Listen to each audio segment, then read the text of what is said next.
한국판 뉴딜이 행정수도 이전 논의로 확산되면서 2차 공공기관 이전에 대한 기대감이 커지고 있어 국책금융기관 유치를 추진하는 전라북도의 대응 전략이 주목됩니다.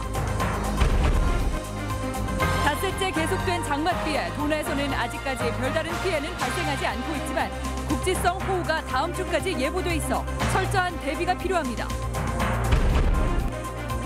이스타항공이 자구책으로 신규 투자를 물색하며 전라북도와 군산시에도 자금 지원을 요청했지만 성사되기 어렵다는 분석이 나오고 있습니다. 안녕하십니까. 전주 MBC 뉴스데스크입니다. 청와대와 국회의 세종시 이전 논의로 제2차 공공기관 지역 이전의 기대감도 다시 높아지고 있습니다. 제3금융중심지 지정이라는 전북의 현안과도 직접 맞물려 있는데요. 실질적인 지역 균형 발전 차원으로 대비책을 소홀히 할 수 없는 대목이기도 합니다. 강동엽 기자입니다. 코로나19 경제 회복의 승부수로 구체화한 한국판 뉴딜이 행정수도 이전 논의로 확산하고 있습니다. 부동산 정책 실패에 국면 전환용 아니냐는 야당의 지적이 나오기도 하지만 정부는 지역 균형 발전에 방점을 찍습니다. 지역 발전의 속도를 더욱 가속화하면서 균형 발전의 완성도를 높여줄 것입니다. 혁신도시는 균형 발전 유지의 거점으로 다시 힘을 얻게 될 것입니다. 곧바로 총선 이후 잠잠하던 제2차 공공기관 이전이 주목받고 있습니다. 100개가 넘는 이전 대상 기관 가운데 전북은 1차로 30여 개 기관을 추렸는데 핵심은 단연 국책금융기관입니다. 산업은행과 수출입은행 등을 유치해 한 차례 고배를 마신 금융도시 지정의 발판으로 삼겠다는 계획입니다. 관건은 자치단체 간 경쟁.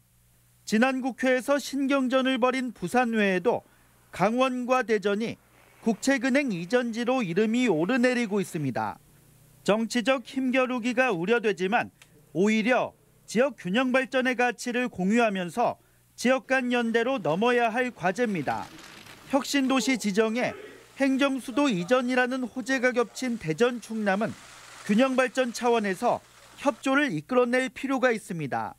또 방사선 가속기 유치전 등에 힘을 보탰던 광주 전남으로부터는 연대 차원의 지원 사격을 기대해 볼 만합니다.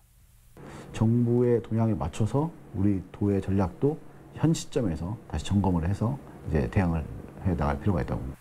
지역 균형 발전의 대의를 놓고 다시 본격화할 공공기관 이전 경쟁, 여론을 선도해 나갈 정책적 경쟁력 못지않게 지역 정치권의 역량 결집이 필요한 시점입니다. MBC 뉴스 강동엽입니다.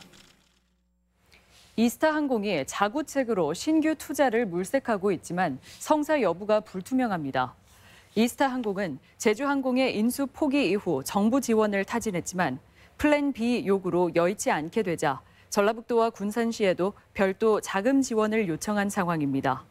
하지만 체불임금과 유류비 등 미지급금이 1,700억 원에 달하는 상황에서 투자자를 찾기는 어려울 전망이며 전라북도와 군산시 또한 공적 자금 투입에 부정적인 입장입니다.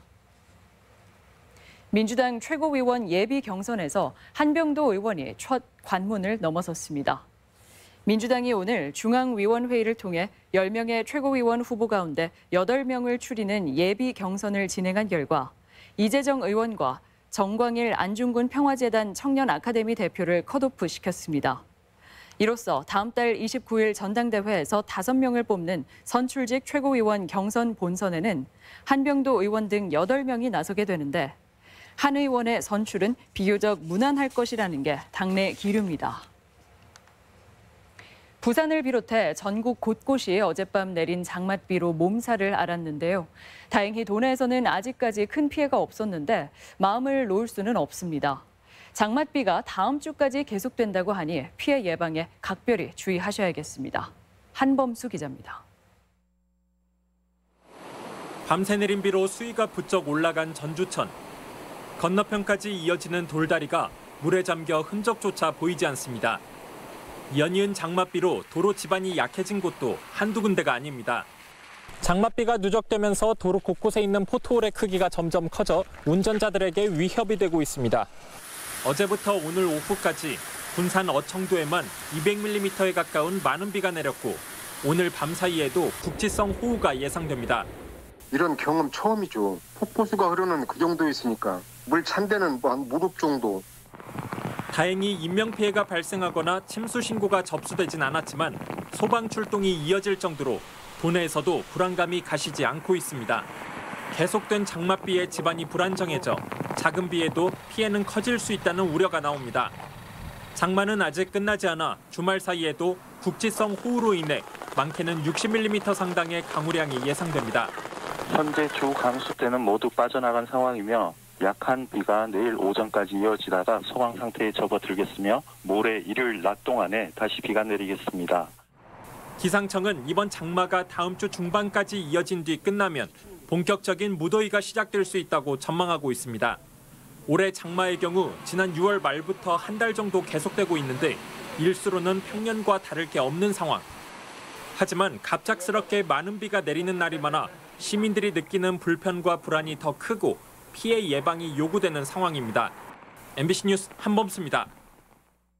새만금 개발 계획 변경이 추진됩니다. 새만금 개발청에 따르면 새만금 기본 계획이 수립된 지 10년이 지나 새로운 사회 경제적 여건을 반영할 필요성이 제기됨에 따라 기본 계획 재정비 용역을 진행하고 있습니다. 이에 따라 전라북도는 군산과 김제, 부안 등 주변 시군과 함께 새만금 개발의 주요 방향, 기반시설 계획 등 용역에 포함시킬 제안 사항을 검토하고 주민 의견도 들을 계획입니다.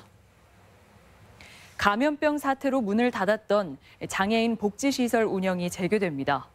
전라북도는 그동안 휴관해왔던 장애인 복지관과 주간 보호시설, 직업재활시설 등 67개소의 운영을 이번 주부터 재개하고 장애인 체육관도 다음 주에는 운영을 재개할 계획입니다. 전라북도는 넉 달 이상 휴관이 이어지면서 돌봄 공백의 문제점을 줄이고 여름철 무더위 쉼터 제공을 위해 이처럼 운영을 재개하기로 했습니다. 코로나19로 운영이 중단됐던 농촌 지역의 경로당에 5달 만에 문을 열고 회원들을 맞이했습니다. 어르신들은 불편을 감수하고 방역에 최선을 다하겠다며 긴장감을 늦추지 않고 있습니다. 임홍진 기자입니다. 부안의 취덕 경로당이 이번 주 5달 만에 재운영에 들어갔는데 예전과는 다른 모습을 보이고 있습니다. 어르신들은 실내에서도 마스크를 착용하고 거리를 두고 앉고 있으며 웬만하면 대화도 하지 않습니다. 방역관리자가 지정돼 체온을 재고 출입 명부를 작성하며 수시로 손소독제를 사용하도록 하고 있습니다. 부안군은 경로당 개방 시간은 오전 11시부터 오후 4시까지로 이용 인원은 10여 명으로 제한하며 감염병 차단을 당부했습니다. 방문 판매 관계자들을 절대 들여서는 안 된다. 친인척이라든가 딸네 집, 아들네 집 출타하는 경우가 있는데 되도록이면 자제하라고 했고요. 경로당 내 조리와 식사도 금지됐습니다. 어르신들은 불편함이 있더라도 말벗이 돼주는 동료들과 터놓고 만날 수 있는 경로당에서의 제한적 일상을 흔쾌히 받아들이고 있습니다. 자신을 위해서도 그러고 이제 나라를 위해서도 그러고 마스크 쓰고 손 씻게 하고. 특히 코로나19 상황이 엄중한데 경로당에서 안일한 행동이나 방심이 생기지 않도록 젊은이들 못지않게 방역에 최선을 다하겠다고 힘주어 말합니다. 코로나 감염 확률이 높으니 피차에 조심해서 이렇게 다루는 것이 좋지 않습니까? 이렇게 하고 있습니다. 부안 지역 경로당은 470여 곳, 15,000여 어르신들에게는 여름철 무더위 쉼터이자 복지시설로 제 역할을 톡톡히 하고 있습니다. 하지만 감염병 발령 단계가 강화될 경우 경로당은 운영 중단이 예고돼 있어 힘겨운 여름나기가 계속되고 있습니다. MBC 뉴스 임홍진입니다.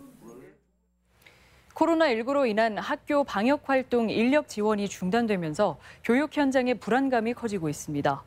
전라북도 교육청에 따르면 등교 수업이 시작된 지난 5월 20일부터 유초중고를 대상으로 2,800여 명의 신규 고용인들이 방역용품 관리와 보건실 업무 보조 등 2달간의 계약으로 방역활동을 지원해 왔습니다.